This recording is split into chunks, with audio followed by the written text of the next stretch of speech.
Torrey and Combs did last night.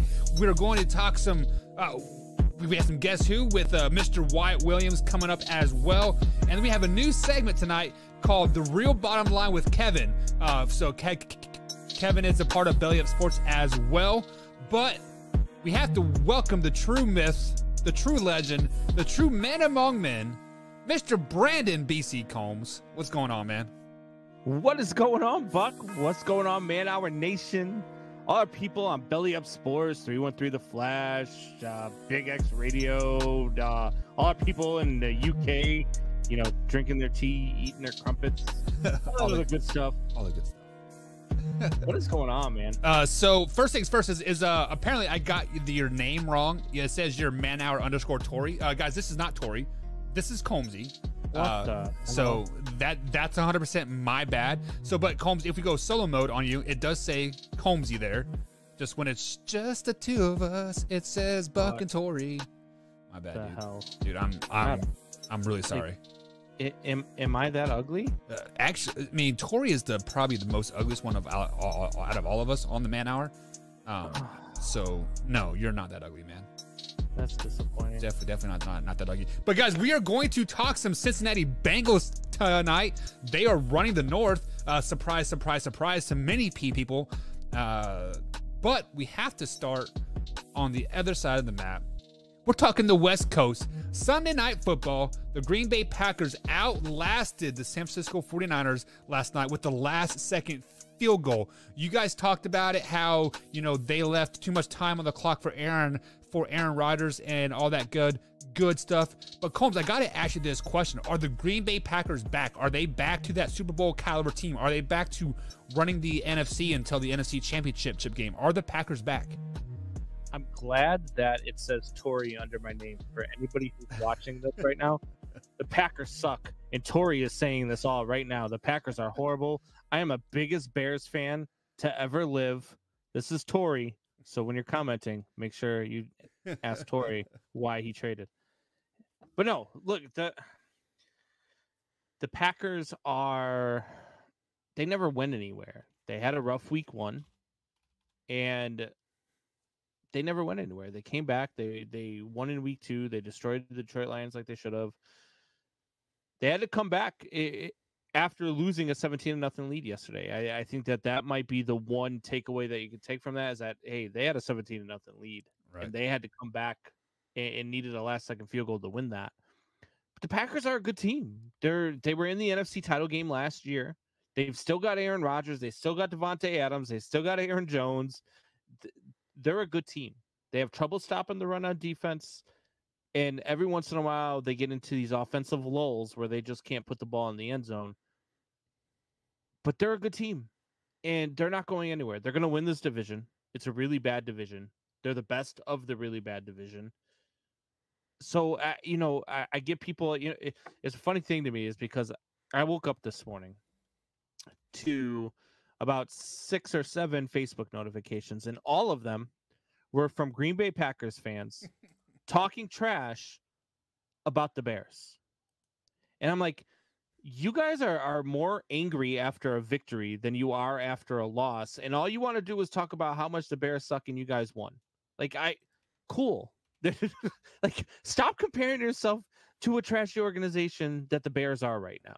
Right. If that's what you want to compare yourself to, because we're rivals, because you hate the Bears. Look, I don't like the Packers either, but I can admit when they're good. Yeah. I can tell the truth about when they suck. I can say stuff, but I've never once said, like, even after they lost week 1, I came on here shorted. I give Torrey a little bit of grief. Of course I did.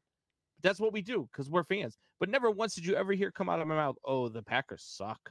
God, they're awful. They're going to be horrible this year. No, not at all. I never once said that. I said the Packers are still. I said, chill out.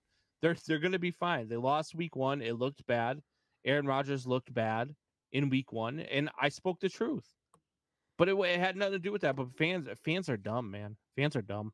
Yeah. So one thing that you said there is that the Packers gave up a 17-point lead, and I do agree. It was 17-0 going into halftime, and then Trey Lance scored that 1-yard little sweep run to the left side, I think it was. So are we maybe discrediting the 49ers, like how great they are, just because, they are 2 years removed from a Super Bowl, riddled with injuries last season, like obviously, and they only got deeper in spots moving forward. So can we say maybe that the 49ers came back in the second half and the Packers didn't give it up the lead, or like which way are you leaning? The 49ers are a really good team. I mean, they're just not going to go away no matter how far they're down. And if you give them a breath of hope, they're going to jump all over it. And that's what happened at the end of the first half. Was they created I believe it was a turnover, right? It was a fumble or an interception or something, and they got short yardage out of it. Yep. And they turned that into a touchdown right before half, and then they got the kickoff in the second half, and they scored right off of the kickoff.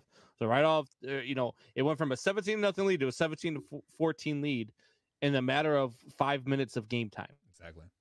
So they're never going to go anywhere. So you always got to give the San Francisco 49ers credit. They, and God, 37 seconds, no timeouts, and it just wasn't enough. Aaron Rodgers and Tom Brady are on a different level of we're not out of it as long as we're within one score. Yeah. So did you see at the very end when he like spiked the ball with like 3 seconds left and he like pumped his face like he knew like he won the game? He's like, yeah, whatever. I have faith in my kicker.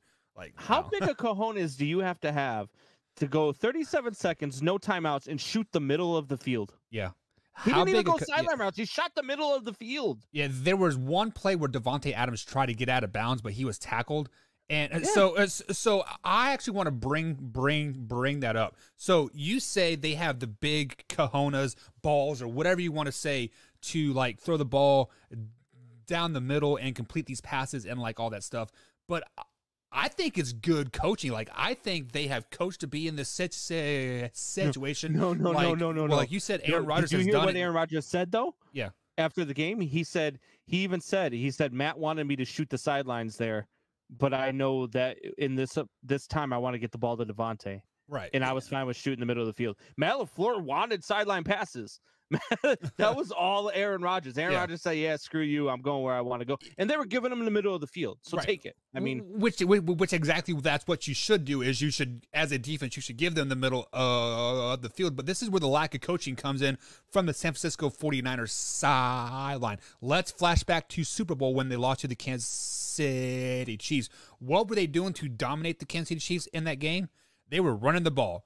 What did they do to lose that game? They started passing the ball. So lack of coaching and lack of like sticking to your game plans is really what messes them up in the end. And what they were doing at the end of that game is they were not laying on the receivers to like make them get slowly back up and get to the huddle to take time off the clock. They were not swatting the ball away to, fumble the ball around so the rest have to go and get at the ball and waste a couple sets of seconds there. That is a lack of football IQ and a lack of good coaching on the San Francisco 49ers sideline. Like, I don't care what anybody says. If you watch any other NFL team, they are the cornerback is laying on Davante Adams for a good 3 or 4 seconds. If Josh Norman was in that game, I bet you the San Francisco 49ers would have won that game in the end, just because he's that. Josh Norman would still be laying on him. Yeah, right now. Yeah, still be laying on top of him. Yeah, no, I look, I agree. And the funny part is I didn't even think about that until you just mentioned it. Why? Yeah, swat the ball away, throw it, to the middle of the field, right. Make them bend over and go get it again. Like just something to waste 2 or 3 or 4 seconds off the clock. Doesn't even have to be big because that's really what it came down to. It was 3 seconds. Yep. And them throwing the ball right down the middle of the field. Look, the Packers are a really good team. The 49ers are a really good team. And this just capped off a great week 3 because it really was a great week 3. I mean, we had some crazy stuff. The Detroit Lions lost on a 66-yard field goal after they had the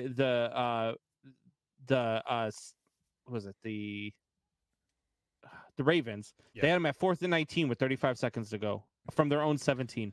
Yeah, but and they lost that game. do you want to talk about the delay game on that one, or you just want to skim on past that? They definitely missed a delay of game, but that Yeah. happens a lot in the NFL. There's a lot Right. of times. There's a lot of delay of games that are missed, that one cost them a game. Yeah. Um, So let me ask you this. So, as I do agree with you that the NFC North is a down division this year, I mean, obviously the top team is going to be the Packers, and I think they're going to probably separate themselves here the next couple weeks. It's going to be the Packers, not the Lions. Yeah. So since the Lions have lost a lot of heartbreaker losses, I actually have them going 9-8 now. So I need to subscribe a win.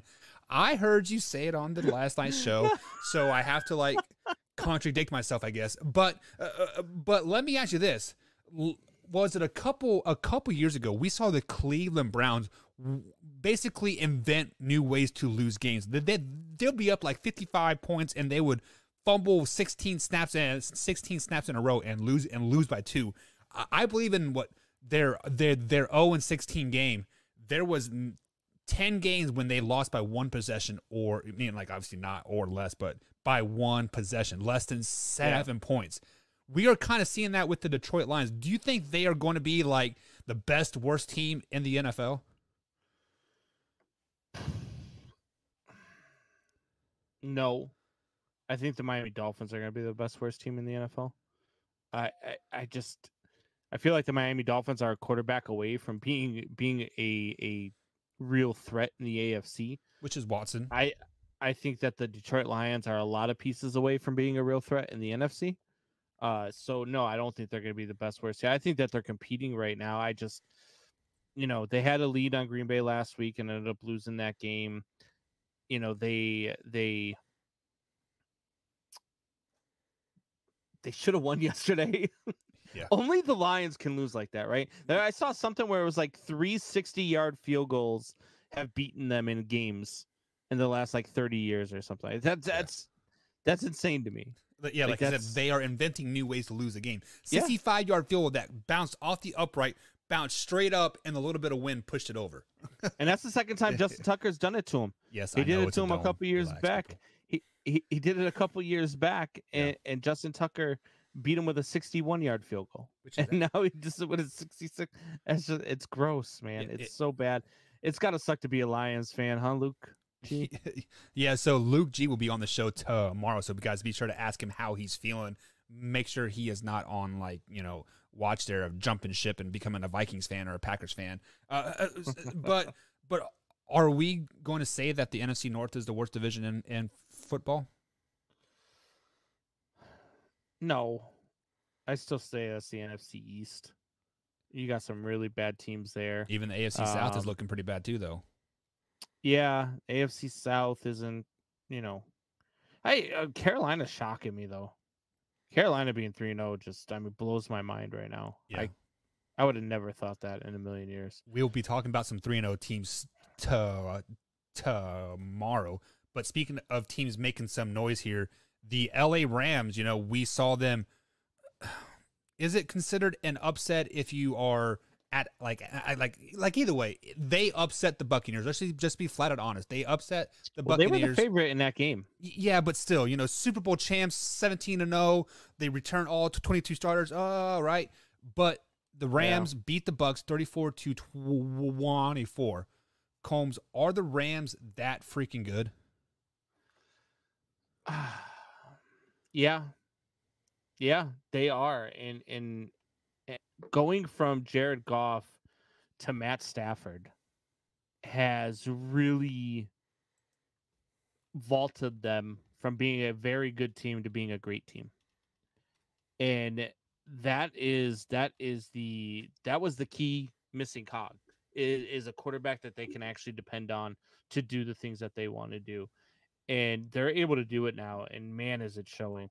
And man, am I pissed off that I sat Matt Stafford yesterday against that Bucs defense to start Justin Fields. I would have too. I'm so angry with myself. I'm so angry. Yeah, they were going up against the Bucs. I figured, Tom Brady and the Bucs, maybe they shut him down a little bit. And I thought maybe Justin Fields can have a good game, not knowing that Matt Nagy is a complete trash bag and wasn't even going to call a play designed for freaking his quarterback. But Yeah, Matt Stafford is the real deal, and the Rams are the real deal. They are a great football team. They might be the best team in the NFC. So Blackthorn here on youtube.com/manhour says the Rams look like contenders, and we've all sat here, me, you, Tori, and Wyatt have all said we kind of feel like the winner of the West is going to make the most noise in the playoffs. I mean, obviously, right now the Rams kind of have a front row seat of winning the NFC West. Combs, after watching 3 weeks of football here, do you think the NFC representative is going to come from the West? Yeah, I do.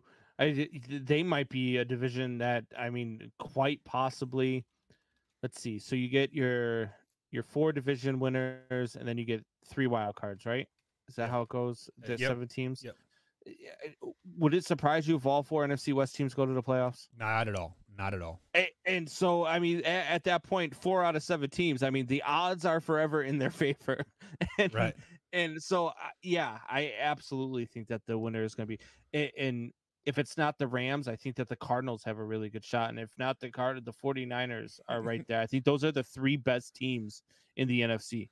And I really do. If it's not them, the Seahawks still play good enough for 9 weeks to get them into the playoffs, and then they suck for 7 weeks. So since there's an extra game, maybe they'll get back on track, and win themselves another Super Bowl. I have the Seahawks as the worst team in that division at 11-6, which is kind of sickening. Ridiculous. Yeah, like it kind of makes me want to throw up in my mouth a little bit, because like my Kansas City Chiefs right now are 1-2, and I'm like, man, they still got a shot, but you know what's funny? I picked them to be 14-3, but start the season 0-3. Yeah, and and like honestly, if it wasn't for Baker Mayfield's screw up at the end of that game, you would probably be spot on. Let's just be flat out honest.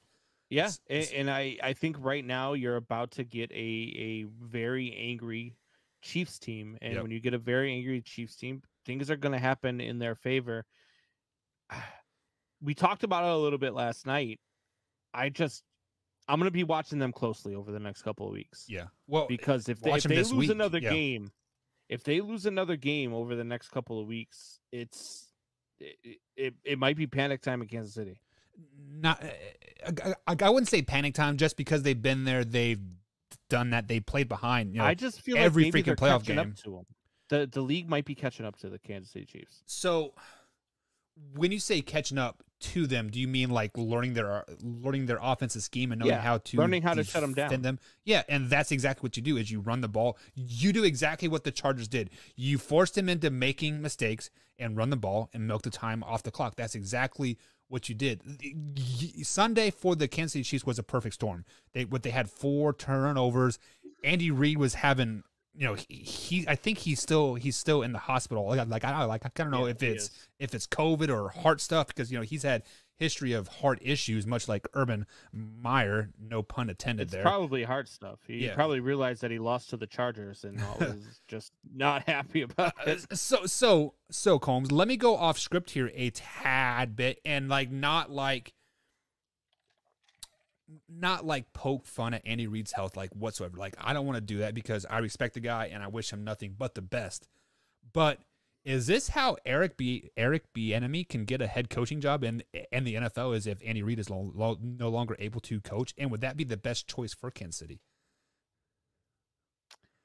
I hope not, because I really want him to be the next head coach of the Chicago Bears. I don't think he will. I think he would rather go to USC than to Chicago.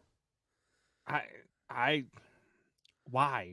Like, if you have the ability to even slightly remotely develop a game plan surrounding Justin Fields, you could take this team to a new level. I agree. So I think that Bieniemy in Chicago would be a great fit for both of them. Do I think that the Bears would do that? And I don't.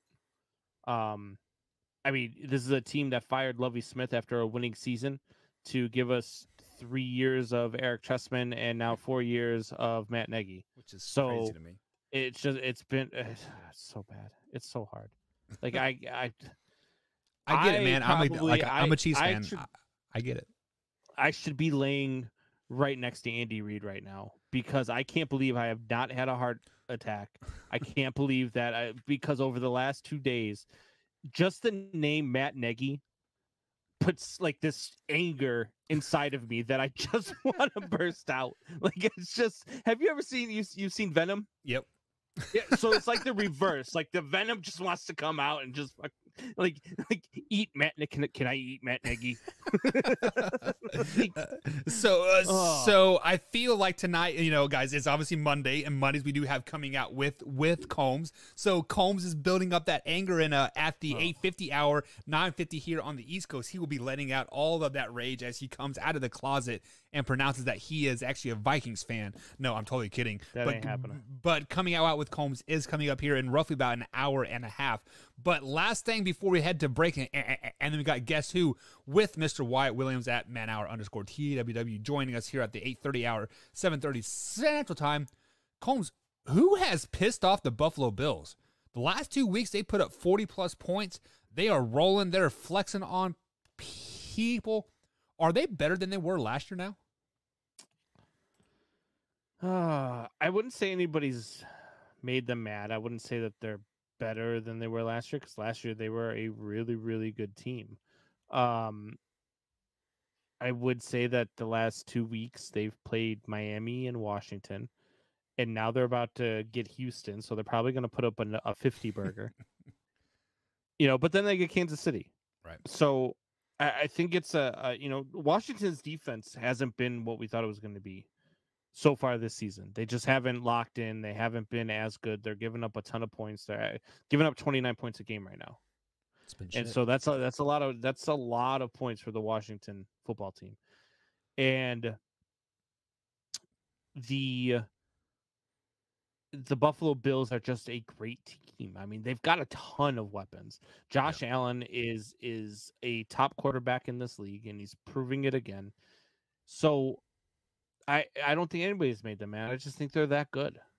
Yeah, I mean, like, people want to put so much stock into the week one, week one they stumbled and they barely won, or I think they may have even lost. I can't even. Yeah, remember. They lost to the Steelers. So I mean, like, hindsight now, the Steelers are sucking. So it, like, hindsight is 2020. Like, obviously, but like at the time, like, hey, it's a good loss to the Steelers. They're treading water, and they turned it on. So with all that being said, like, you cannot put any stock into week one whatsoever. I mean, hell, can you even put stock into the first quarter of the season, like the first 4 weeks? Just because now with the 17-game schedule, do these 3 games even matter? Week one, like, strange things happen in week one. I mean, they just came out flat against the Steelers. They couldn't move the ball. They couldn't stop Pittsburgh in the second half. It was a brutal game for the Buffalo Bills week one, but it's just one of those things. I mean, look what the Saints did to the Packers. Anybody have the Saints beating the Packers by 38?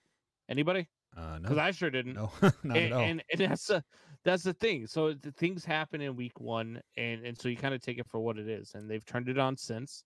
They've been a better offense since. They've been a better defense since. And the Buffalo Bills are just a good football team. So it's no surprise to me that they did what they did to Miami. No surprise to me that they did what they did to Washington. And they're going to do it again this weekend to Houston. So, they're going to head into Kansas City 3-1. And we'll see what they're made of, when you get a team like Kansas City who's probably going to be very angry. Yeah. Very, very pissed off. And they just signed Josh Gordon, so they're going to be that much more pissed off because they got and they're going to be high. So they're going to be pissed off, and they're all going to be high. Game's over 100%. Yeah. So before we head to comments here and we head to our first break of the night, I believe you had the Buffalo Bills going 15-2 this season. Do you still have that happening? I had the Buffalo Bills at 14-3 this season. Okay, so 14-3.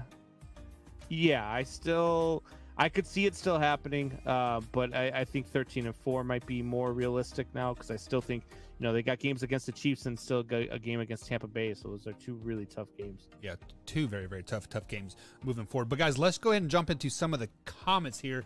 So if we head over to the youtube.com/manhour, Blackburn says the Bills aren't better, their competition is weaker.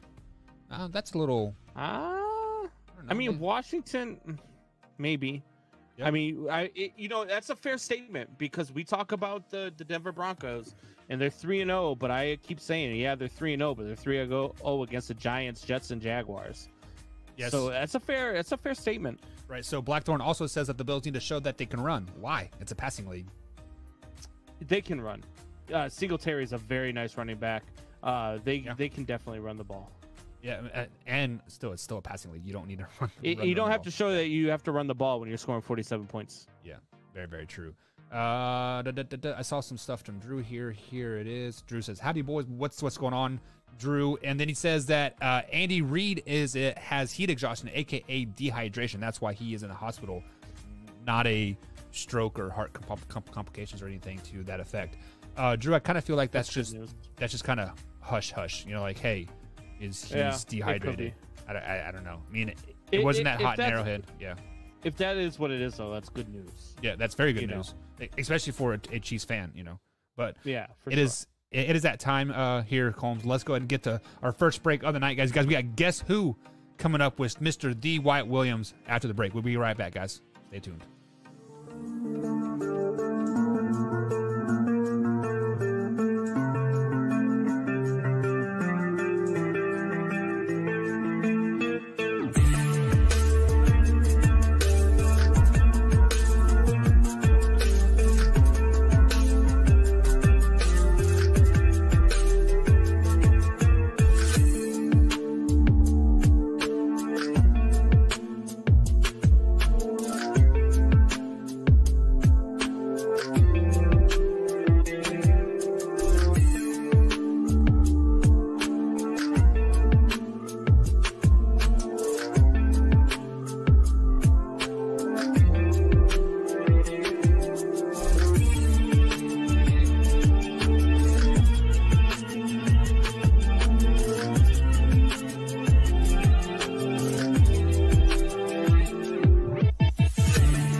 And welcome back to the Man Hour, guys. Michael Buckheiser with Brandon Combs. You can find us on Man Hour @_Buck and Man Hour _Combs on the old Twitter machines. This segment of Man Hour is brought to you by Skull Candy. SkullCandy.com. Link is in the description, guys. You guys can get 20% off of your headphones there. So I got my Skull Candy headphones right here, and I got some earbuds for work. So these over the ears cost me about $45, and the ear pods cost me about $21.99. I believe it was with shipping of like $25-30. But click the link in the description. It'll take you directly there. Best headphones that I have had on my ears in a very, very long time. That's skullcandy.com. So Combs, welcome back to the show. And it is time to bring on a guy that we love dearly, a guy that just turned 19 years old, Combs. Can you believe that? And he's in the middle of a frat party right now. And he's joining middle us from the middle of a frat party. Yeah. Mr. D. Wyatt Williams. What's going on, T-Dubs? Nothing, man. Just hanging out. We had an off day from school today, so me and my friend Nathan went and played some golf. So got that in today, and then we're having a little football watch party for tonight. So Hey, You know, you everybody's know, kinda you hanging didn't out. invite me to play golf, right? Like, Yeah. what the hell? Would you have made it down here for our tea time? I didn't know. I Dude, would have if invited you. If you would have told me that you were playing golf, I would have caught a flight. Yeah. All right, Combs, we're playing golf tomorrow. How about that? Okay. You catch a flight down here from I gotta Chi-Town. work. Oh, you got to work tomorrow. Okay, okay. Oh, yeah. And What'd you do today? we actually had to I pay your worked, but maids I could've to. taken Oh, today off. okay. Yeah, we were actually hiring your maids to make your bed so you could have a little, like, have your frat party over there. Yeah. Yeah, Sheesh. yeah. I'm playing golf with them tomorrow. They're coming down The to. frat. With the Yeah. No, with the maids. with Yeah. within the maids. Like, is that? Ooh. Yeah. That's kind of weird to say. You're playing golf with the maids. I don't know, but guys, wearing it their is uniform. it is time for Guess Who, brought to you by Always take too SkullCandy.com. far. Brought to you by SkullCandy.com. Link in the description. Be sure to check out the best headphones that you will ever put in or on your ears. I Wyatt meant knows golf all about uniform, by putting the stuff way. in and on his ears. Do what? I said I meant golf uniform. Your head's always you go to college and now your head's in the gutter. Yeah. That's exactly what happened. 100%. All right, guys. So Guess Who is a simple game we take back to fifth grade. I'm thinking of a athlete, and these guys have to guess who it is, and they give a little backstory after they guess who it is. So Wyatt, you are like batting 25% at this game, so you get to go first for the night. Okay. Is it NFC? No, it is not a NFC football player. Is it a baseball player? It is not a baseball player. I got to give Wyatt a little head start in this game because he doesn't know baseball. Okay. So we're going basketball here. So that means, is it a Western Conference team? No. Is it a football player? Yes. Oh, well, that. Okay. Jeez. Okay. So then, so it's AFC then. Is it AFC North or South? No.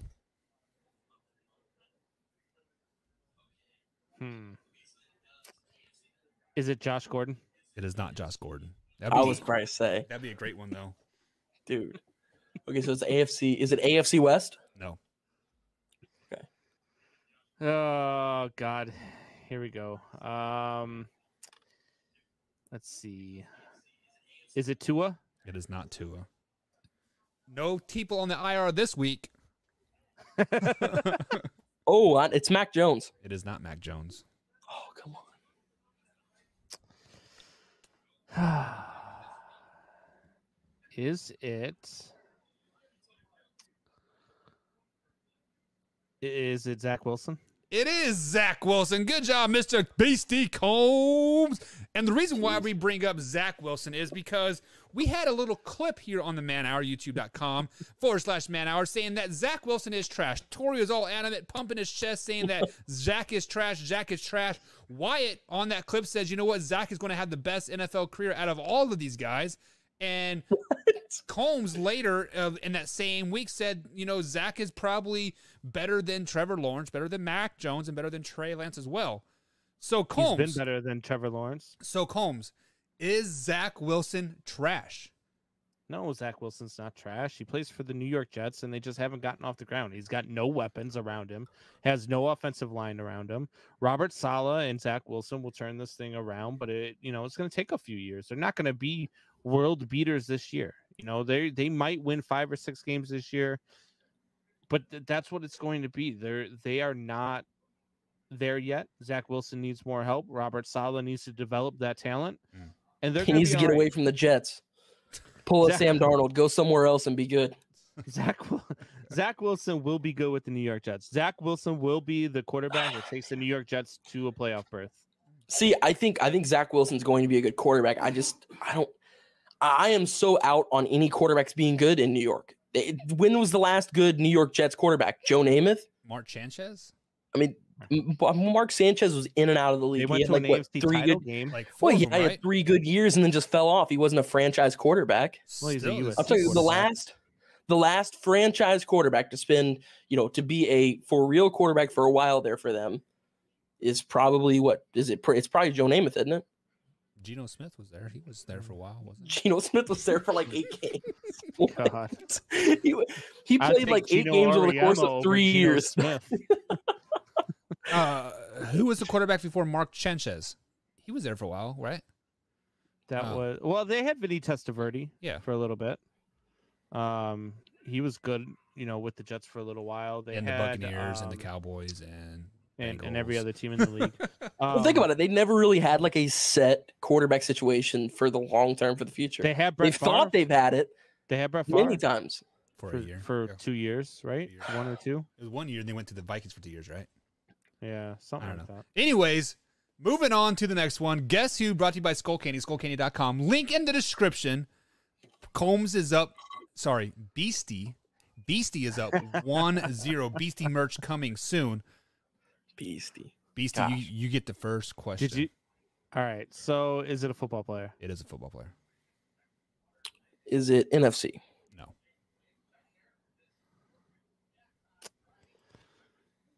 Is it a quarterback? No. Is it a offensive player? Yes.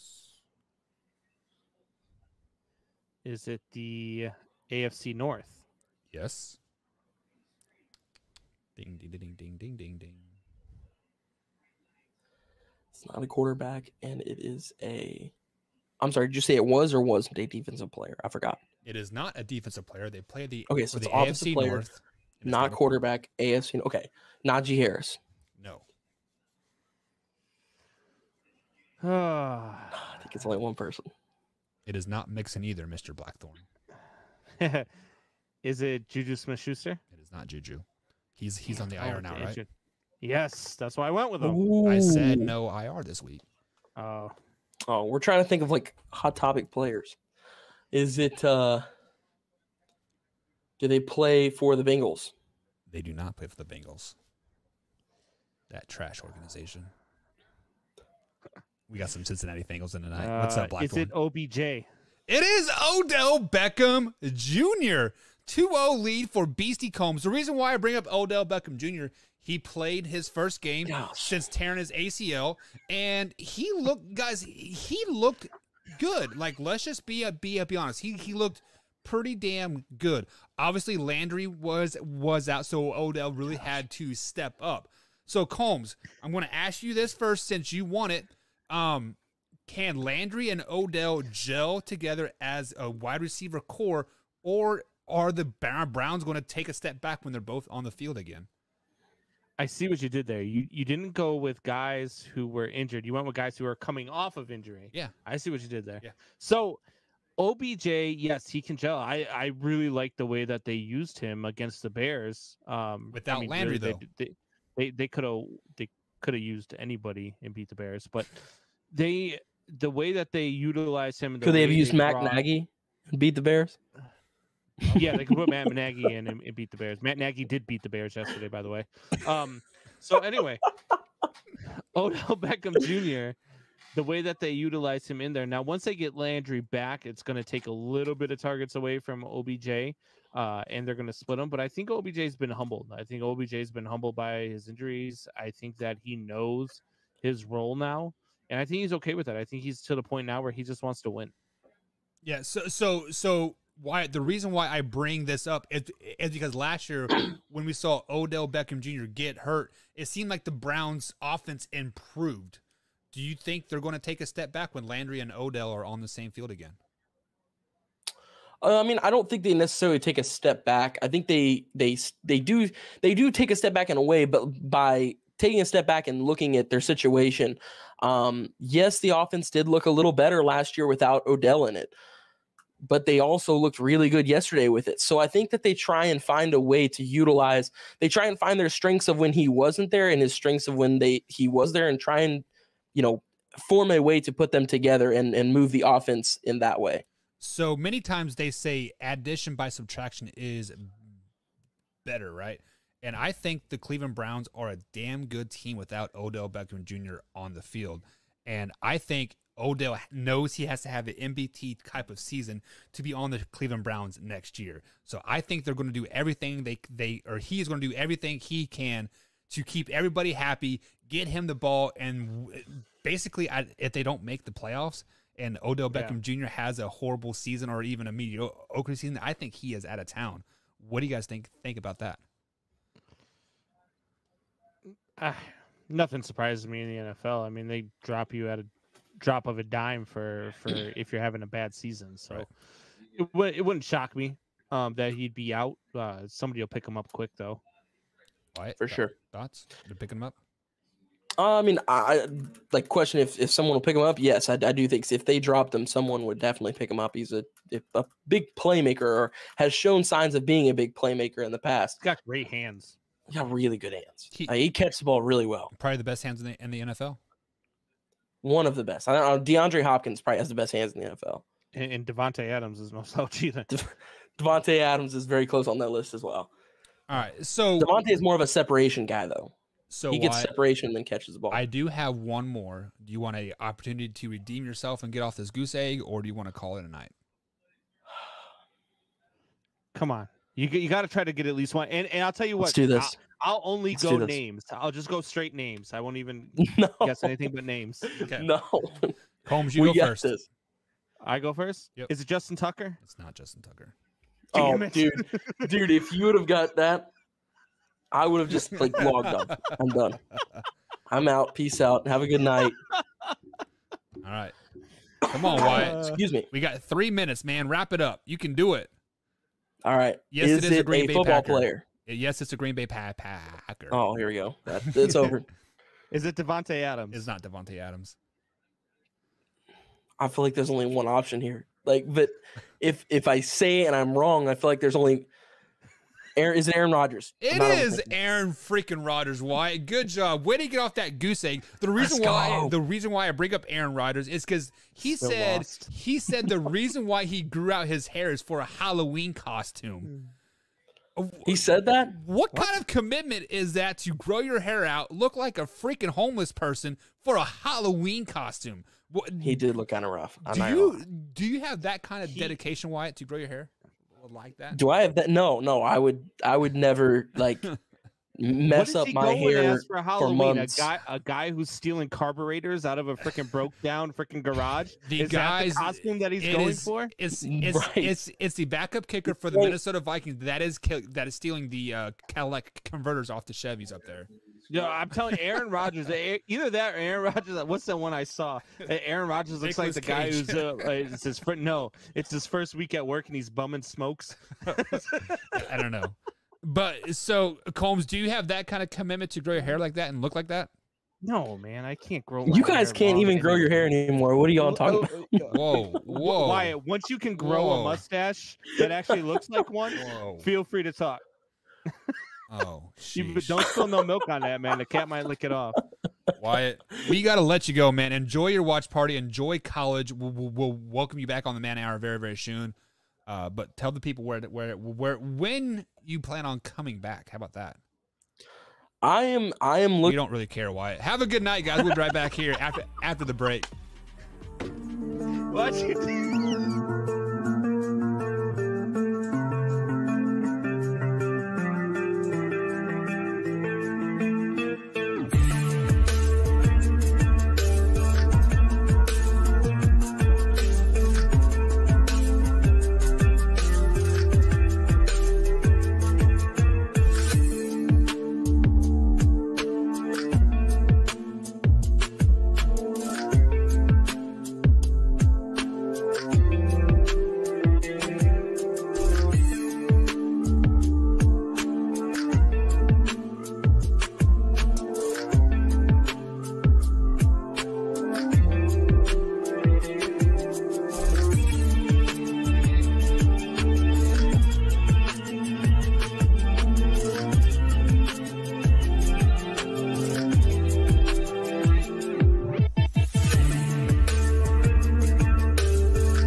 welcome back to the Man Hour, guys. Michael Buckhouse along with Brandon Combs. Now you can find us both on Twitter at man_hour_radio on our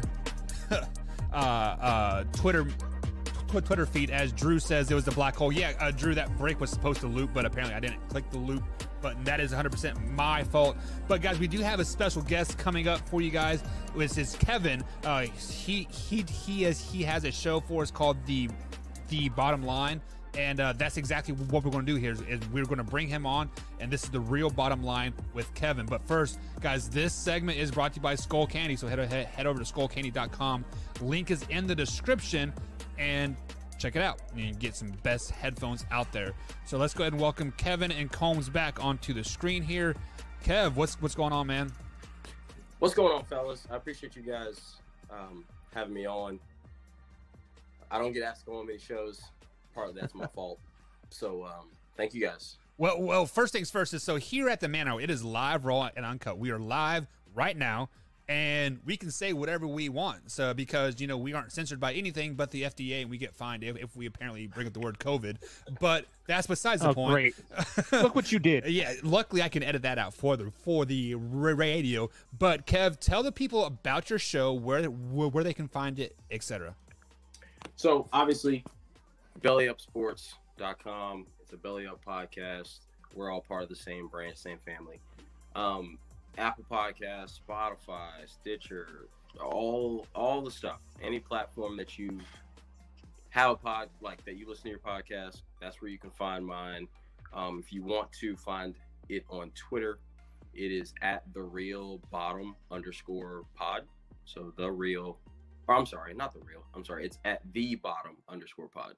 My name on Twitter is at @therealkev_0. So if you're trying to find it on Twitter, that's where you find it. But like I said, any platform, any podcast platform, it's there. Yeah, and I will have those links in the description at youtube.com/man hour here. So like I said, like this will be our Monday weekly segment at 8:45, 7:45 East Coast time, called The Bottom Line with Kev. And basically, he is going to take real world stuff, mix it with some sports stuff, and just basically talk about whatever he wants. So, Kev, go ahead and hit us with your first topic, man. Well, and first off, also, I apologize for being ill-prepared. Computer's not working. Phone is kind of where we're at, so I do apologize for that. I will be more prepared next time. But topic is number one. One thing I noticed, I read a couple articles, and I was working on an article, decided not to kind of go through with it, but basically talking about the draft stigma that is given to certain quarterbacks. Quarterback number one, for example, we'll talk Deshaun Watson. What was the big thing out of him, or the one knock, right? He won championships, or a championship. He, beat Saban. But the knock was, we don't know if he can look past his first read. And it's funny because Robert Griffin got the same knock. Lamar Jackson got the same knock. Michael Vick, same knock. Jameis Winston, same knock. And the thing about Jameis Winston that was crazy was, like, of all prospects, he's not the one that, should have been getting that knock. Of all of them that I just named, Jameis was kind of like, he was considered that kind of can't miss. But even then, it was like, we don't know after the first read if he's capable of making good decisions. But we didn't hear that from Mark Sanchez or Marcus Mariota or, the dude Jake Locker from Tennessee. So it's just funny because you kind of see the difference in the portrayal in these certain quarterbacks, and there's just something we have in common with all of them. And I don't necessarily like it. I'm not really a huge fan. I'm also not someone who tries to make things super, super serious. So we will go into with the next topic of something a little less serious. It's kind of more funny. But this is the one where it's kind of like when I have a chance, I do like to bring attention to said topic so that, it's a conversation to be had. That's the whole point of my podcast, is to spark genuine, progressive conversation. It's not to convince anyone of anything or the other. It is purely to spark genuine, progressive conversation. So, Kev, this is something that I myself, like, I've talked about on this show in the past as well. And one thing for me as a Bears fan, we did a draft night show. I was super excited when they traded up and drafted Justin Fields. And the night that they passed on Deshaun Watson to go get Mitch Trubisky, the second they announced that pick, I turned off the TV. I went to bed. I was angry.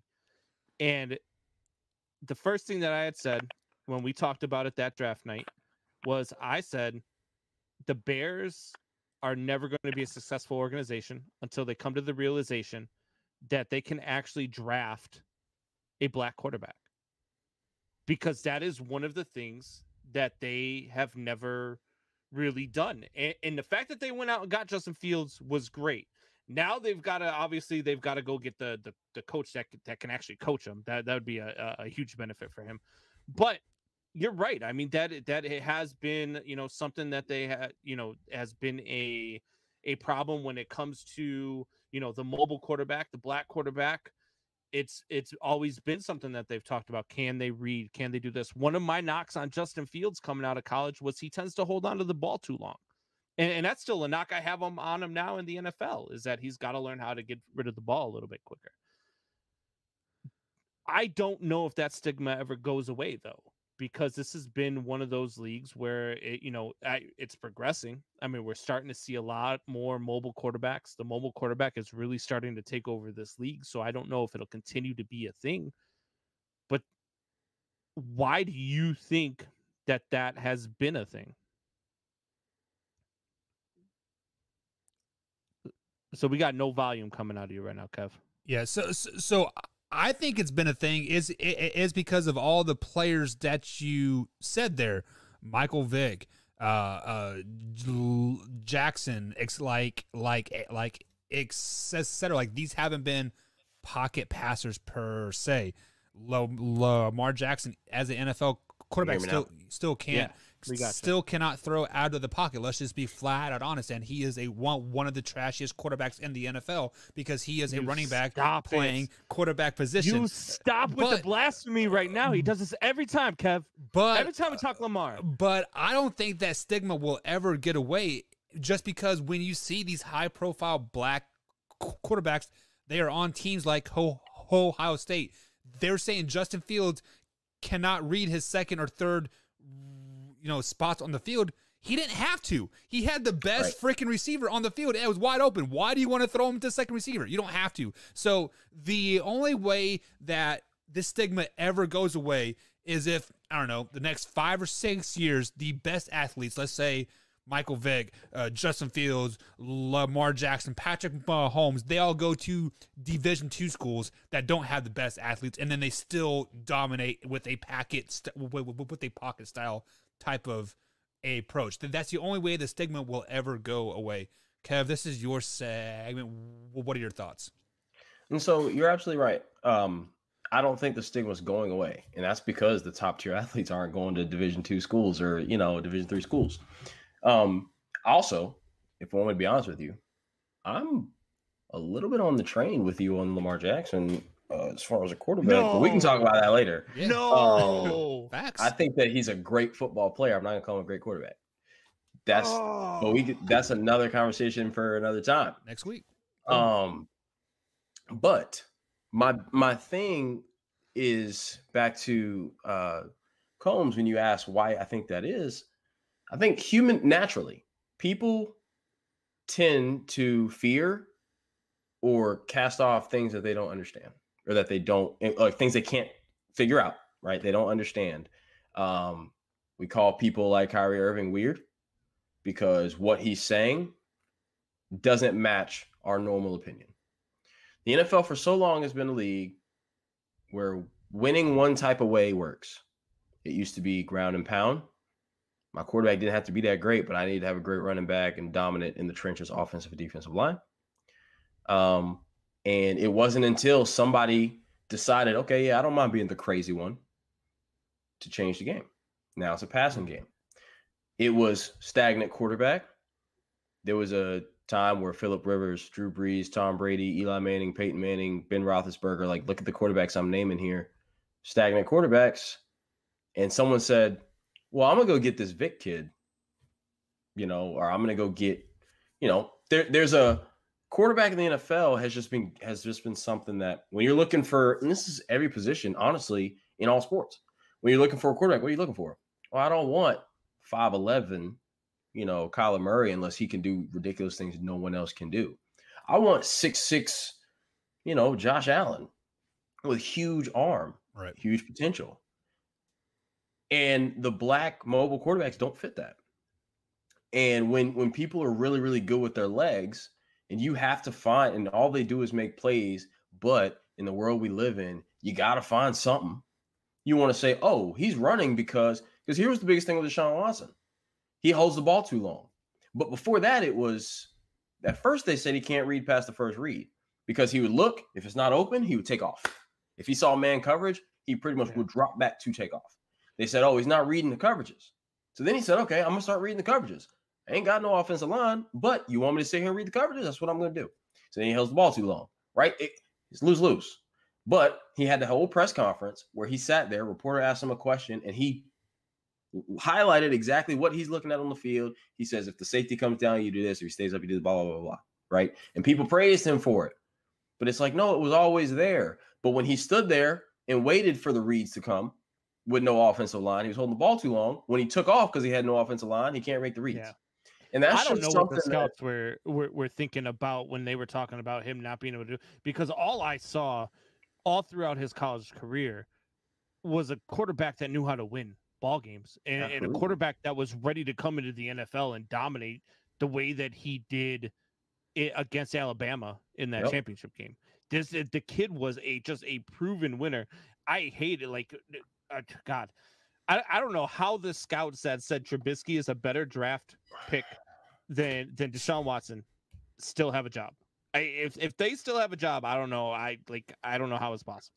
And it's crazy because when you get the quarterback position wrong in the NFL, when you're using a top pick, a number 1, 2, 3, first round, whatever pick on a quarterback, and you get that wrong, you set your franchise back 5 years every time you do that.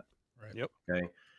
If the Bears would have went Watson, which the crazy part about that draft was, like, I thought it was a no-brainer. I know I'm no scout and I know I'm no, like, but I was just like, one, let's be honest, I didn't really know nothing about Mahomes. He was playing at Texas Tech. Nobody did. And he was a losing quarterback at Texas Tech. He was losing. Average. But I'm watching Deshaun Watson do things to Nick Saban that the only other quarterback I've seen do that is Johnny Manziel, but he obviously doesn't have Johnny Manziel qualities, right? In terms of the immaturity and things like that. I was like, he says all the right things. He's got the body for it. He's mobile. He gives you things that a lot of quarterbacks don't. And he's well coached, right? At Clemson. And like you said, he was a winner. And I think that sometimes that's a bit overblown, but there's a reason why Tom Brady goes to teams. They go from 8-8 to Super Bowl winners. Like, there's something to be said about, such and such is a winner. Like, I think that term was overused with, like, Tim Tebow, but there's something. Tim Tebow was a winner, though. I mean, he never got a chance after winning with Denver. Yeah, look, listen. I don't care if you win a playoff game with 3 completions. I'm not putting that on you. And the whole, well, he's a winner though. No. Tom Brady wins them all the time with 3 interceptions. That's fair. That's fair. But Tom Brady also comes back from up 28-3. I mean, down 28-3, right. And Tom Brady does the stuff against the Seahawks. And when he gets the ball, it's over with. Even though the Seahawks should have won that one, by the way, that was nuts. So maddening. But back to the topic. I was so surprised that, like, Deshaun was not. Like, I thought it was obvious, and I'm a North Carolina fan, and Mitch Trubisky was solid in college. He was better than Bryn Renner, who was the quarterback before him, and he was better than Marquise Williams, the quarterback after him. But he only had 1 year of college, and we didn't really know what he was. And I think that helped him. They thought, well, hey, he's closer to that prototypical what we want in a quarterback than Watson is. I think that's really what it comes down to. A lot of these owners are old school owners. You know, a lot of these teams don't choose to have black quarterbacks. Virginia McCaskey's only 104. She's not that old school. So going back on topic here, while you were thinking, like my mind started to like spin here. When you think of a 6'5" white guy, what kind of position on any, like on a football field or a basketball court, do you think he is going to be? In my head, a quarterback and a post guy, right? When you think of a 6'5" black guy, what kind of player do you think he is going to be on the football field? A wide receiver. Yep. On the basketball court, a shooting guard, you know, two guard. So with that being said, I mean, yes, it is a judgment by your height and color of your skin, but like I think that is why that mold will probably never be broken, because you will never get a 6'5" black quarterback. They will always be 6'3" and under. They will always, like, if you're 6'5" and over, you are playing basketball or wide receiver. Jamarcus Russell was that is a big part of that is because, you know, who's the black quarterback now who's pocket passer more so than anything else? We're talking Teddy Bridgewater. And Mahomes is a unicorn. I really don't count him in any situations when we say these things. He's got the strong arm. He's got the mobility. He got to stand in the pocket and light you up. He doesn't count. We can't talk about him when we say these. So your pocket passer, Russell? Russell Wilson is pretty solid too, but is a pretty solid answer as well. But you got to remember, Russell Wilson be moving now. Russell Wilson holds the ball a long time, and a lot of his plays come off of he's just sitting there spinning around in the backfield, doing all this stuff, and defensive ends can't tackle him. In Russell Wilson's defense, he holds the ball for a long time because they give him 35 seconds to throw it. Super long time. Yeah, his offensive line gives him a ton of time to throw it. I'm not sure. And your point about basketball, the NBA is a little bit different because, like JJ Redick is 6'4". Like 6'5" at this point is a shooting guard, and they want your point guard. You want big guys. Right. But football, absolutely. When I think 6'5", fast, I want you a receiver, especially if you got hands. But now these, you know, it's all going to be about, just because you're 6'5", if you play quarterback in college, you're going to draft to play quarterback. This is why Lamar Jackson played quarterback at Louisville for 2-3 years, however long it was. And then they were like, hey, do you want to come play wide receiver? Because, to your point, he had that body style of like, yo, he is super fast. Yeah. We can put him, and he was like, no, like I'm a quarterback. Hey, do you want to play running back? Got a pocket passer? Yes, and that's a great kind of counter to what I was saying, because I'm a Cowboys fan, Dak Prescott, but even coming out of Mississippi State, he wasn't a pocket passer. He was kind of like that read option power football, very similar to Cam at Auburn, not quite nearly as good. So for all listening, listen. I'm not saying that Dak in college was Cam in college, but that was him.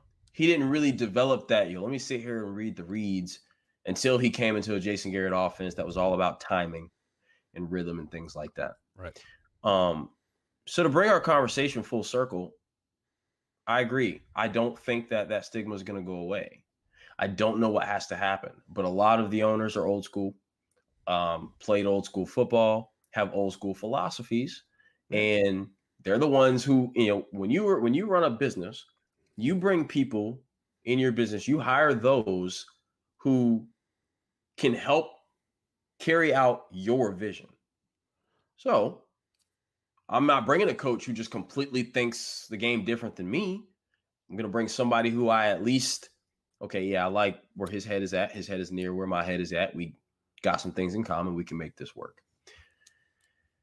That's kind of where we're at. Yeah. So guys, this is our segment of the night on our Monday show. It is The Bottom Line with Kevo. You can find him at The Real Kev _0 on Twitter. This will be our weekly Monday segment at 8:45 p.m. East Coast time. So we talked about the stigmatism of the black and white quarterback. What is next on your list tonight, Kev? Let's talk about COVID. Can we talk about COVID for a second? We cannot say the word COVID because we're good. No, Oh, yeah, crap. no, Oh. yeah, no. You're totally fine. Yeah, we'll just say Rona. We'll just Okay, say let's talk Rona. about Kyrie Irving. Can we talk about Kyrie Irving? Yeah, we can talk. That's a way to Kyrie. say that without saying, Oh God. So did you guys see that Yeah. craziness that's going on with Kyrie? And So what I saw was he was basically saying he wasn't going to play home games in New York because he wasn't going to get vaccinated. Was like is that what we're going to go down? right. So basically, because New York has this, or Brooklyn anyway, Barclays Center has this. Golden State, the Warriors and the Bay, they have this where employees have to be vaccinated to work the games. And so players are like count as employees in this. And so therefore, if you're not vaccinated, you can't play home games. So the Warriors are going through this with Andrew Wiggins, who does not want to get vaccinated. He said he's not getting it unless he's forced. And Kyrie, who here's his answer. I'm not getting into that. That's a personal decision, but like we know what it is. Wouldn't be able to play in Brooklyn because they kind of have the same mandates. I think, and I haven't done all the research on this, but I think that they're not forcing opposing teams to. So, for example, Wiggins can go play at Barclays, even though he's not vaccinated, and Kyrie could play in Golden State. They just can't play at their home games. So that makes zero sense to me. I was gonna say that's like sense. stupid weird to me, but whatever. So, here's my thing. That's not really the thing that's crazy to me. The thing that's crazy is apparently Kyrie Irving, there's an article that was just published. Apparently he followed and is liking Instagram posts of a conspiracy theorist who basically says that the government is using the vaccine to connect black people to a supercomputer to do Satan's will. This is the same Kyrie that thought the earth was like flat. This is Kyrie who says, I don't know if the earth is round. I want to have a conversation about it. Right. This is the same Kyrie who, is doing the whole sage around the court before the games, even though it's not a home game. Kyrie is definitely a different soul. He definitely thinks outside the box. And like, I love challenging people's thoughts. Like I'm not saying you're wrong, but tell me why you're right. And I definitely feel like he is that type of person as well. But if you want to get into the aspects of the conspiracy theory stuff, that is out there all over with the gene mutations and this and this and this, and like, why are some people getting sick? Why are some people not? I get that 100%. But let me talk about the whole game aspect of it first. When it starts affecting the bottom line of the arena, I forgot the name of the arena, and the bottom line of the Berkeley and the bottom line of the Nets, etc. They're going to play just because what do people come to the Barclays Center for and buy merchandise and hot dogs and drinks? They want to see Kyrie, much like Cole Beasley for the Buffalo Bills said he wasn't going to get the vaccination. And where is he?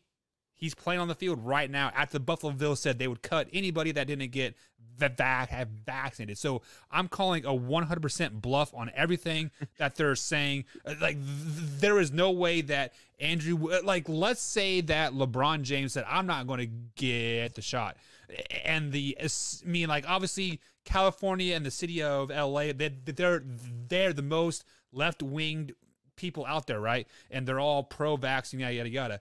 If LeBron James says, I'm not going to get vaccinated, they're like, well, you're not going to like play. That is Yeah, like yeah. sticking that is like sticking a concrete pillar in some some mud and expecting it to like stand. Not going to happen whatsoever. I mean, Look, you guys are being nice. So look, Kev, you called them a different soul. Buck, you said I'm just gonna, I'll let him believe what he wants to believe. Tell me why you're right. No, look. Some people spark conversation because they want to have legitimate conversation that moves something forward. And then some people spark conversation because they want attention. Kyrie Irving's a clown. Let's just call it what it is. Kyrie Irving, if you're listening to the Man Hour right now, you're a clown. Like, you don't wow. look, you're not going to go there and say, oh well, they're putting everybody into some supercomputer and they're stop it. Look, I get it. Okay, I'm one of the biggest people out there. I completely agree that this is a very politically driven situation that we're in. But there's a certain point where thinking realistically, tread lightly, Combs, and thinking like some crazy like midgets with knives are gonna drop out of your ceiling and they're gonna abduct you and take you to their leader. Like, it's not. Kyrie Irving is just look. He looks for a lot of attention. He does it a lot. And that's what he does, and that's what he's doing again. That's where Kyrie Irving is at. Is he saying they're like trying to make some type of superhuman? Like is that what it is? Let me clarify. He's not saying this. Well, it's a he conspiracy is just liking posts. Okay. And this conspiracy theorist has said this. Who is this? I want to follow this person. I don't know. Start liking stuff, but look, get on Twitter, search Kyrie Irving's conspiracy theory. You'll find it. So, but let me be clear to the people. It isn't Kyrie saying this. He's just liking these posts. Now, here's the thing with just celebrities in general, people with these huge platforms. They don't understand the weight of their words. They think, oh, well, it's not my job for little Miss whoever to see my crazy music video and want to go do this in the streets. It's her parents' job to parent her and make sure she's not trying to pick that up. But they don't really understand, like, celebrities, and I'm not saying that this is Kyrie, but just like a lot of celebrities are so out of touch with the regular world, right, the common world, that it's really hard for them to really understand that there are people in this world, regardless of whether it's right or not. There are people in this world who are going to take what you say to heart. And, well, hey, Kyrie's doing it, and I respect him, and my son looks up to him, and this, that, and the third. Like, and Kyrie's saying, hey, whatever. He's liking things about conspiracy theories, which is going to make the media, which means my son's going to see it when we're watching sports TV and listening to sports radio. And now my son's got this crazy, like, people have to understand, like, hey, I know it's not my job, but I can't be out here talking reckless. Right. I'm not here to call him a clown. Combs, you got it. I'm not going to call him a clown. I will say different because it's different. I've been trained in trying to stay politically correct, but he has to be careful.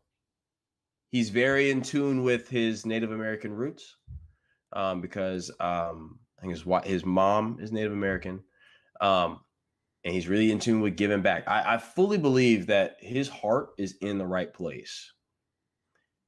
Maybe the way he's going about it, maybe the things he believes, to me or to us, are a little out there, out in left field. I do think his heart's in the right place. I've seen nothing malicious from him as far as, like, he wants to give back, and things like that. I just think that he's not. There's better ways. There's better ways. Yeah, and you are exactly right. I like about how the celebrity or the sports athlete doesn't maybe necessarily have tune with his inner normal self, right? Just like what LeBron James tweeted, about the Cincinnati cop about a year ago now, right? Like, it's been it caused a crazy uproar, but we're not going to get into that because I definitely don't want to get shut off tonight. But Kev, that is going to be it for you for tonight, guys. So you guys can find Kev on Twitter at @therealkev_0 on the old Twitter machine. And of course, find the bottom line with Kev on all streaming platforms. But give a big shout out before you head out, Kev. Yeah, man. Shout out to all the fans. Shout out to you guys for allowing me to come join. This is fun. I'm glad we're doing this every Monday. Like I said, I'm a bit distracted. My computer was having problems. The Cowboys game is on. I'm just all over the place. But I'm here. I'll be more prepared next week. Thank you guys for allowing me to join. So shout out again. You're in North Carolina and you're a Cowboys fan? Yeah. Look, wait. Are you a Yankees fan too?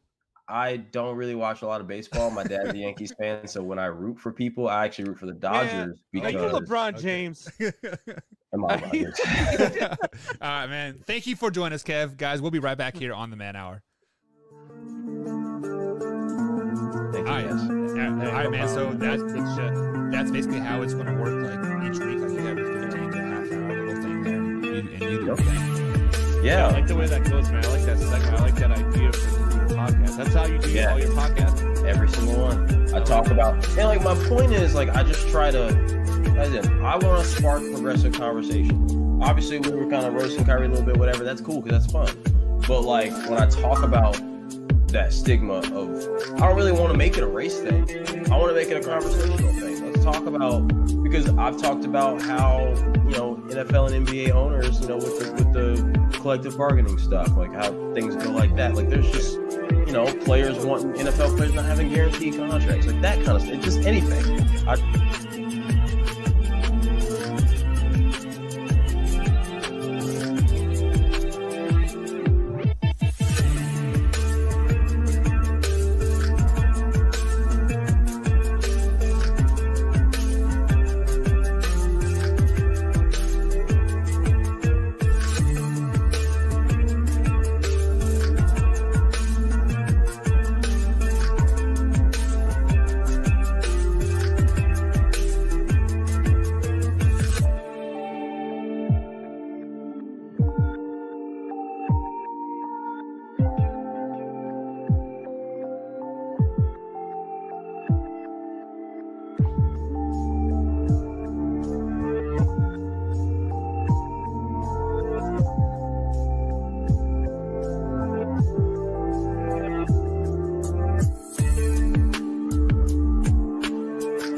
And welcome back to the Man Hour, guys. Michael Buckhouse with Brandon Combs. Now, you can find us on Twitter at manhour_buck and manhour_combs. Obviously, on Twitter, you can find us on youtube.com/manhour and facebook.com/manhour as well. We are on all social media platforms, TikTok, YouTube, Facebook, Twitter, everything that we can possibly be on. We are trying to be much more active on there. So be sure to follow us all on the old Twitter machine. So guys, tonight this last segment is brought to you by Thrive Fantasy. Head over to thrivefantasy.com and use promo code MANHOUR on the match up to $50 on your first deposit.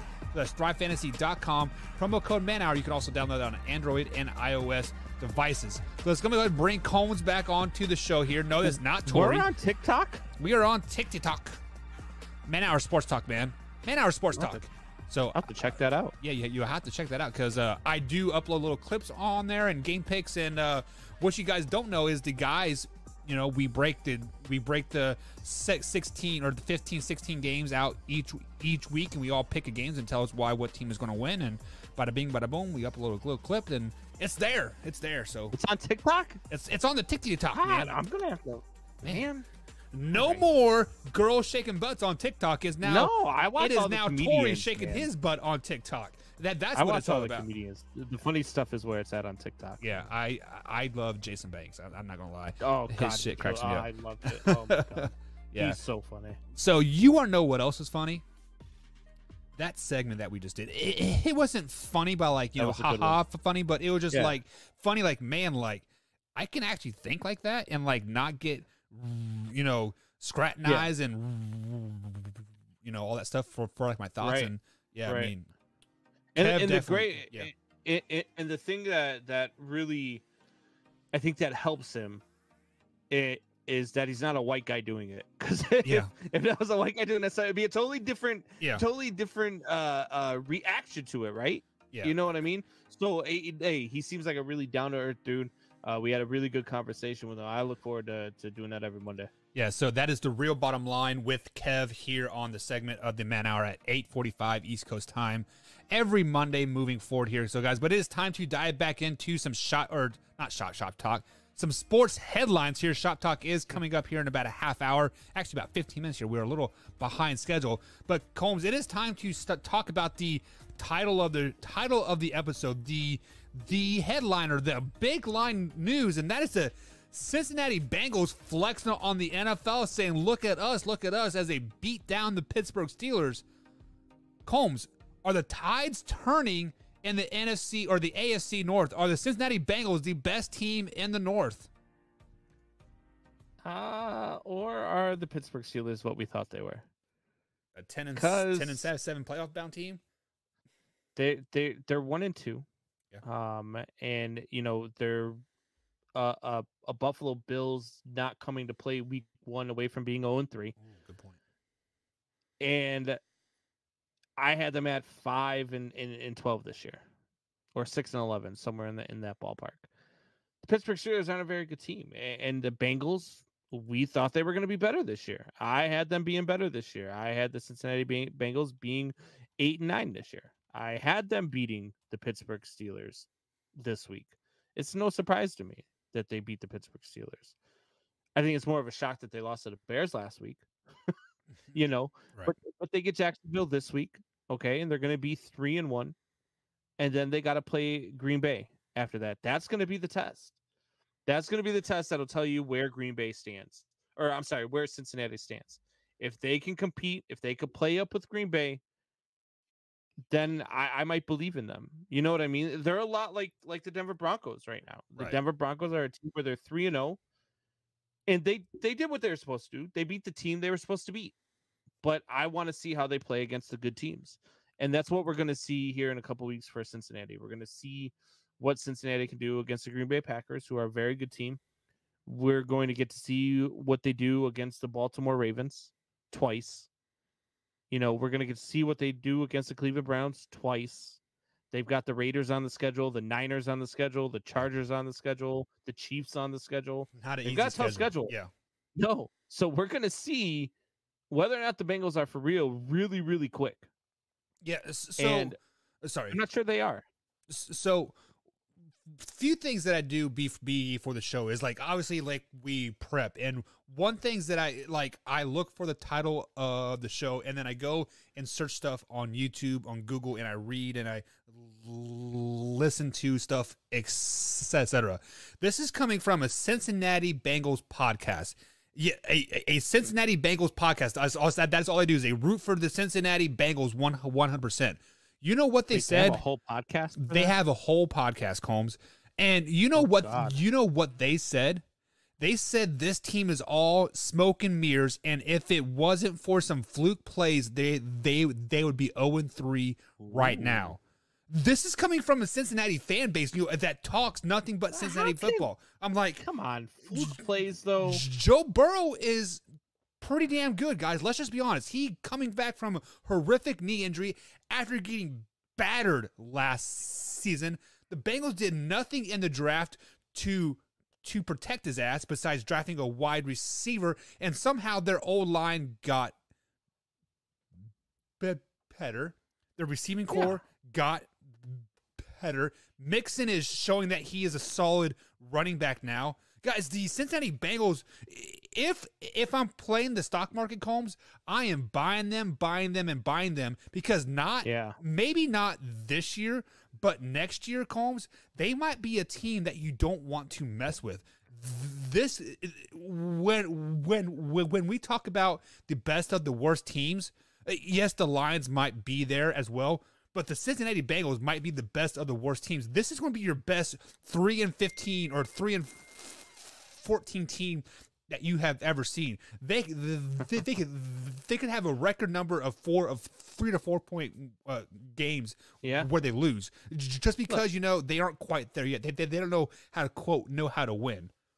I don't think that they're going to be world beaters. I don't think they're going to win the North. I don't think they're going to win 10 games, 11 games, 12 games, anything like that. But I don't think they're smoke and mirrors. I think they're a young team that's just getting better as they go. You look at week 1 against the Minnesota Vikings, Joe Burrow was 20 of 27, 261 yards, 2 touchdowns. Joe Mixon carried the ball 29 times for 127 yards. Jamar Chase had 100 yards receiving, and they won that game 27-24 against the Vikings in overtime. Then, yes, they lose to the Bears last week, which just was an aberration. Which they lost to a great quarterback in Andy Dalton. Justin Fields. Andy Dalton was out after the first quarter. Still playing. So Joe Burrow was still 19 of 30, still threw for 2 touchdowns. He just had that blip where he threw like 3 straight picks on 3 straight passes. Yeah. That Bears defense is pretty damn good. And then you get into week 3 where they play against the Steelers. And Joe Burrow is 14 of 18, 3 touchdowns. Joe Mixon has 90 yards rushing. Like, this isn't just, a couple of fluke plays. These are put together plays. They've got a game plan and they're executing their game plan. They're doing the things that they need to do to not lose. If Joe Burrow doesn't throw those 3 interceptions in a row against the Bears, they're probably 3-0. Yeah. And so, well, I don't think that they're smoke and mirrors. I think they're a young team that are going to make a lot of mistakes, but they're going to win a lot of games too. So I still like them at 8-9. Yeah, as a wise man once said it, is you have to learn how to lose before you can learn how to win. So I think this is not the Cleveland Browns. I mean, they had a lot of losing seasons, but this is the Cincinnati Bengals year to kind of take it on the chin, right? Like, crawl before you walk, right? Yeah, that's exactly right. So with that being said, on the flip side of the coin, you brought up the Pittsburgh Steelers and like how bad they are. I mean, let's just be flat out honest. They are not looking very good at all. Ben Roethlisberger looks old. Their receiving core and their whole team seems to kind of be rebelling against him. Should the Pittsburgh Steelers threw the ball 58 times yesterday? Yeah. Which is not the Pittsburgh Steelers' MO whatsoever. like you draft a running back like Najee, maybe not Najee Harris isn't the running back that we thought he could be. Could that be why they're throwing 60 balls 60 times a game? I don't know, man. But Ben Roethlisberger completed almost 40 of them. Yeah, I mean it's 38 of 58. Like he was not horrible. He did throw a couple of picks. But he was not horrible. He was trying to make some things happen. I don't know that the Pittsburgh Steelers have what it takes to get over this, though. I just don't. They've got a really strong schedule. They are one of those teams that I've felt like for a long time, like they were going to struggle.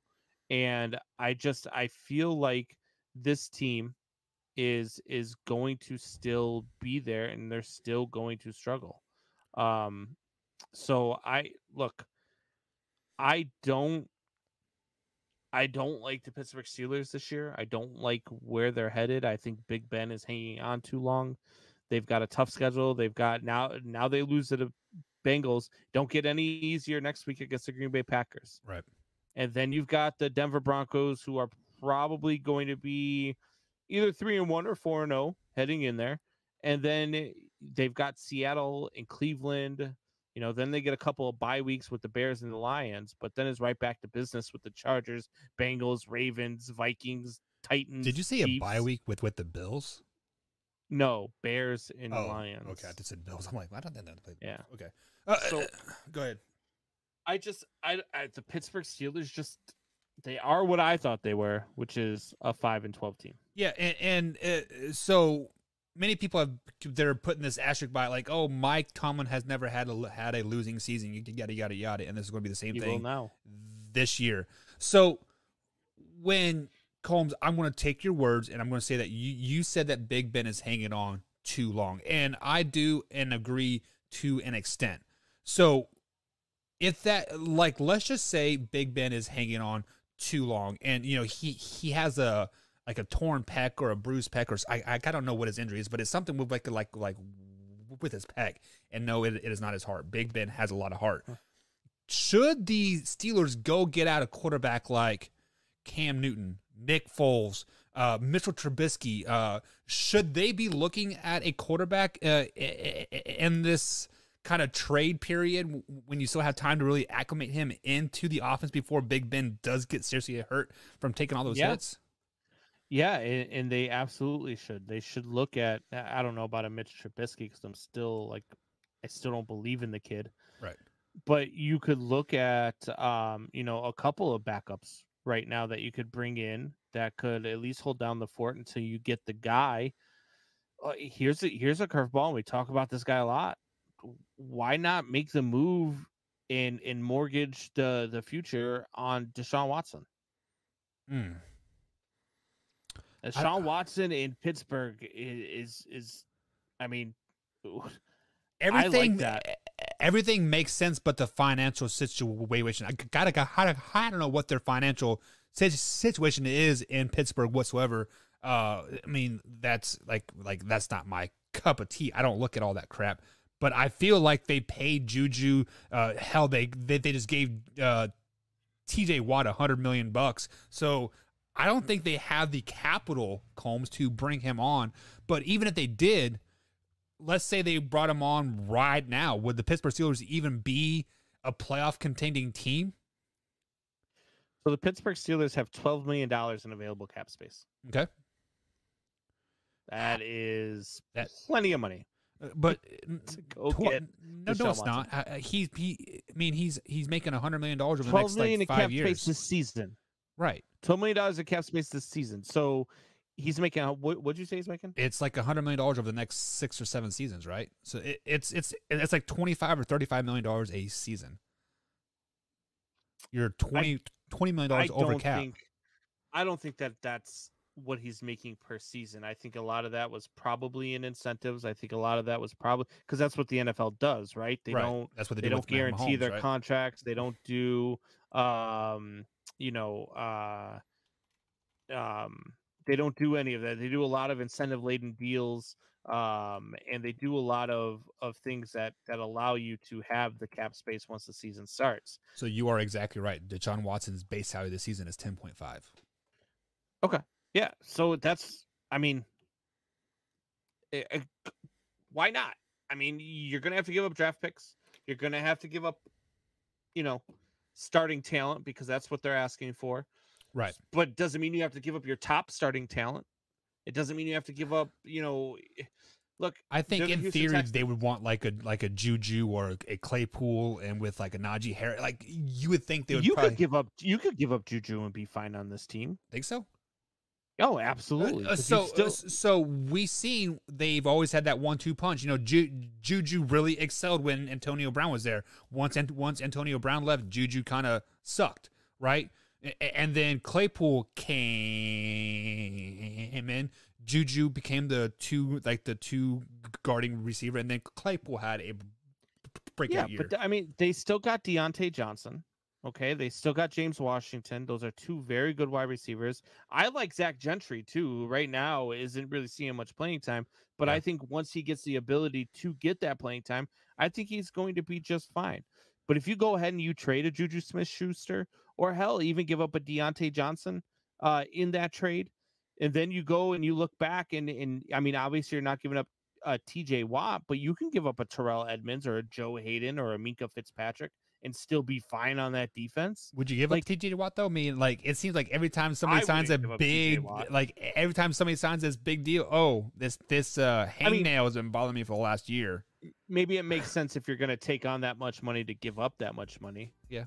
I mean, but I wouldn't give up TJ Watt. But you could give up other pieces. You can give up the draft picks, and you can go get this guy who turns you into on the Pittsburgh Steelers, who I have as a 5-12 team, with Deshaun Watson as their quarterback, 12-win team and Super Bowl contender. How about this? What would be the irony of this if Deshaun Watson went to Pittsburgh as a trade deal for TJ Watt, and TJ Watt ended up in Houston? What irony would that be, Colin? That JJ would cry. That would be absolutely ridiculous. So let's go ahead and get into some shop talk here, guys.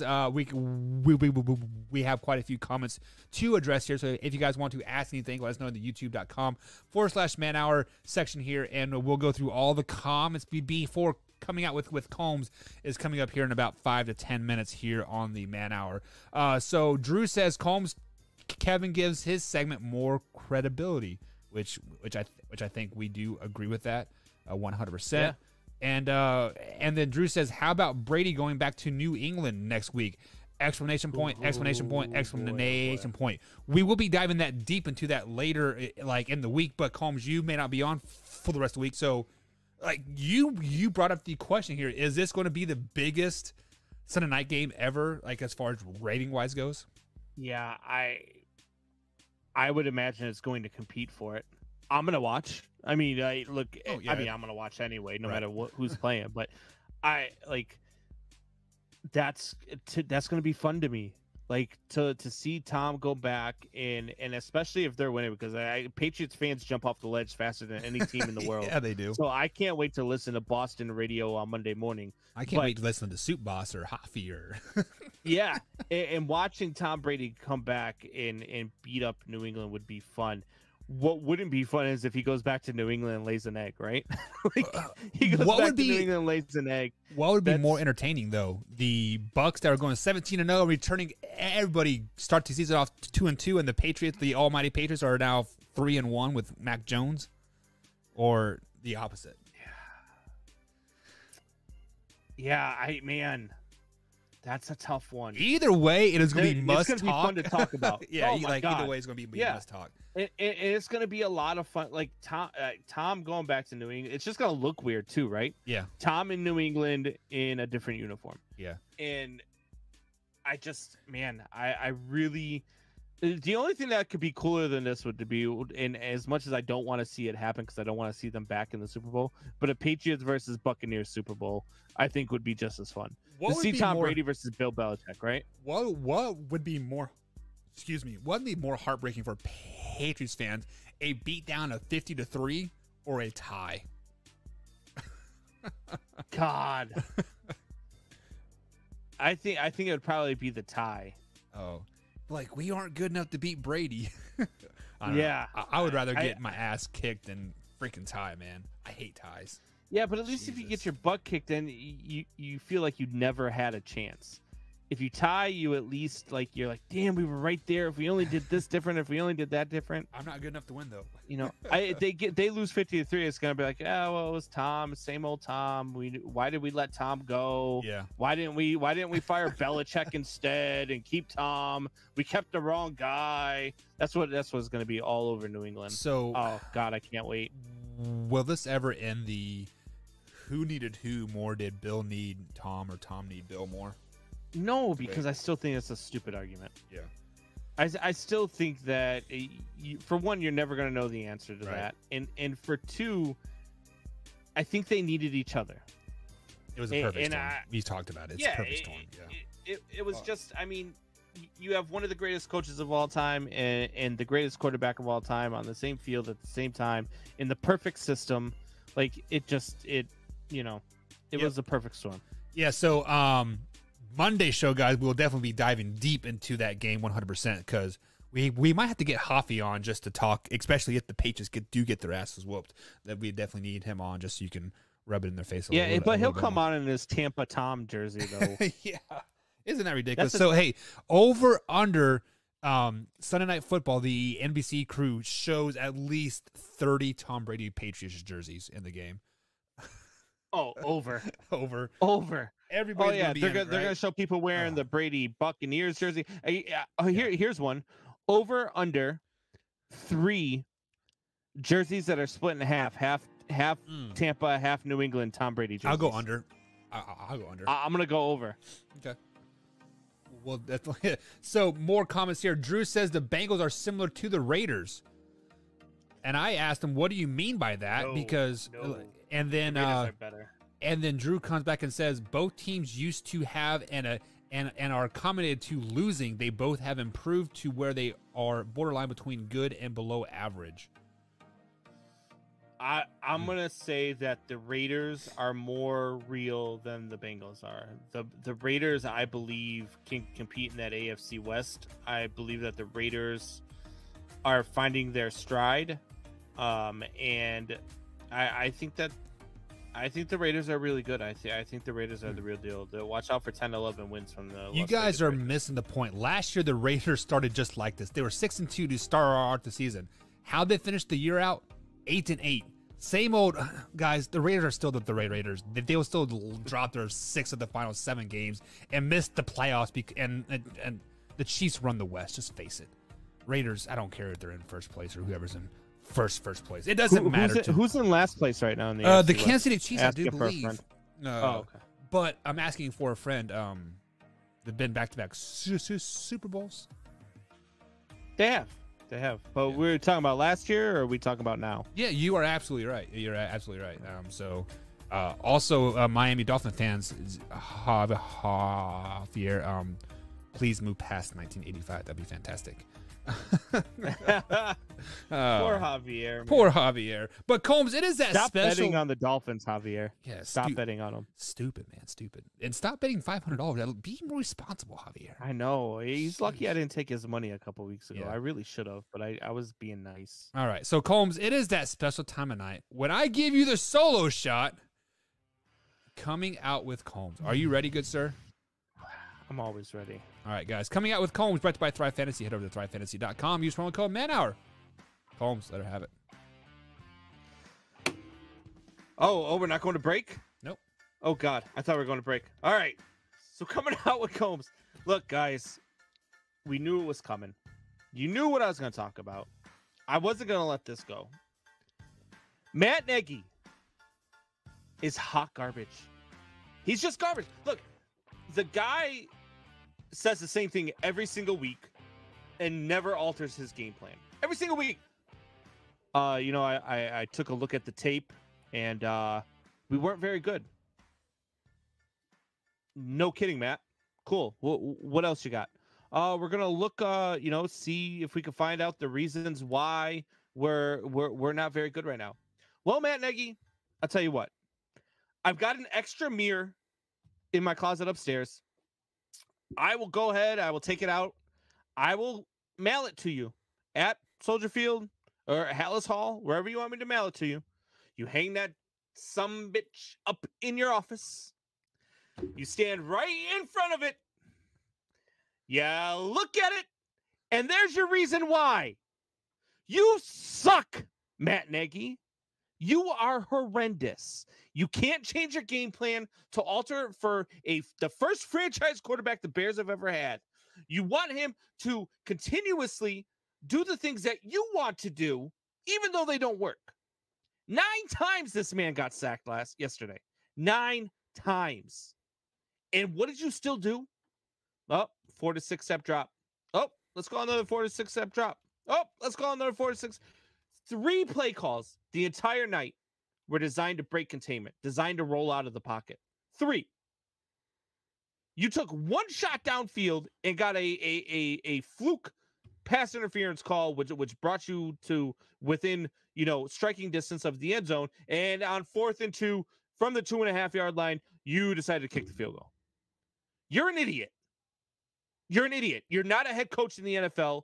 You are horrible. I would never in my life consider myself to have the ability to call plays in the NFL, but I could still call plays better than you. You are a freaking clown. And the fact that you still have a job is an absolute joke, because if you were in any other organization in the world, you would not have a job. You wouldn't. You cannot do this to a franchise quarterback. You cannot do this to Justin Fields, who is not a pocket quarterback. He is more comfortable throwing on the run. He is more comfortable using his legs to make things happen. And you're not allowing him to make things happen. You're not allowing him to use his legs. You're not allowing him to be comfortable. Why? Maybe because you want Andy Dalton to be your starter. Maybe because you don't want Justin Fields to succeed in this league.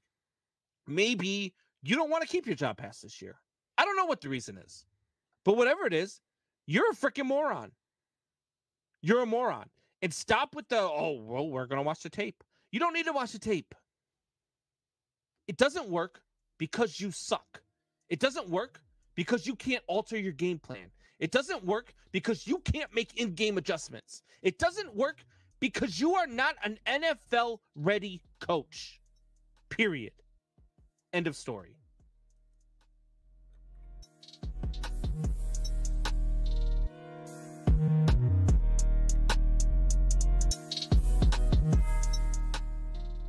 Man, we are out. Good shit. I think that's like how we're going to start to end the show. It's just like a in rant thing.